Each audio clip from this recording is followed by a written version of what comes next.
ಕೇಂದ್ರ ಸರ್ಕಾರದ ಅಧೀನದಲ್ಲಿರುವ ರೈಲು ಹಳಿಗಳ ಕೆಲ ಭಾಗಗಳನ್ನು ಕದ್ದು ಬೂದಿ ಶುದ್ಧೀಕರಣ ಘಟಕದಲ್ಲಿ ಮುಚ್ಚಿಟ್ಟಿರುವ ಬಗ್ಗೆ ಸಂಬಂಧಪಟ್ಟ ರೈಲ್ವೆ ಕಚೇರಿಗೆ ಹೋಗಿ ಅಧಿಕಾರಿಗಳಿಗೆ ದೂರನ್ನು ಕೊಟ್ಟಿದ್ರು ಈವರೆಗೆ ಯಾವುದೇ ಸ್ಪಂದನೆ ದೊರೆತಿಲ್ಲ ಅನ್ನೋದಾಗಿ ಮುದರಂಗಡಿ ಗ್ರಾಮ ಪಂಚಾಯತ್ ಅಧ್ಯಕ್ಷ ಡೇವಿಡ್ ಡಿಸೋಜಾ ಆರೋಪ ಮಾಡಿದ್ದಾರೆ.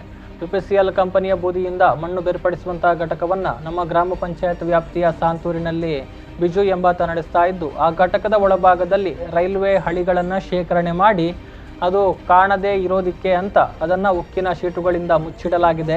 ಈ ಬಗ್ಗೆ ಕೆಲ ದಿನಗಳ ಹಿಂದೆಯೇ ಸಂಬಂಧಪಟ್ಟ ಅಧಿಕಾರಿಗಳ ಗಮನಕ್ಕೂ ತರಲಾಗಿದೆ. ಆದರೆ ಈ ಬಗ್ಗೆ ಯಾವುದೇ ಕ್ರಮಕ್ಕೆ ಮುಂದಾಗಿಲ್ಲ. ಇದರಿಂದ ಅಧಿಕಾರಿಗಳನ್ನೇ ಸಂಶಯ ದೃಷ್ಟಿಯಿಂದ ನೋಡುವಂತಾಗಿದೆ ಅಂತ ಡೇವಿಡ್ ಆರೋಪ ಮಾಡಿದ್ದಾರೆ.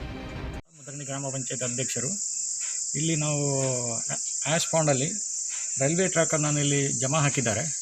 ಈ ಕಡೆ ಇದರ ವಿಷಯದಲ್ಲಿ ನಾನು ಆಲ್ರೆಡಿ ಉಡುಪಿ ವಿಜಿಲೆನ್ಸ್ಗೆ ಕಂಪ್ಲೇಂಟ್ ಕೊಟ್ಟಿದ್ದೇನೆ. ಆದರೆ ಅವರು ಯಾವುದೇ ಕ್ರಮ ಕೈಗೊಳ್ಳಲಿಲ್ಲ.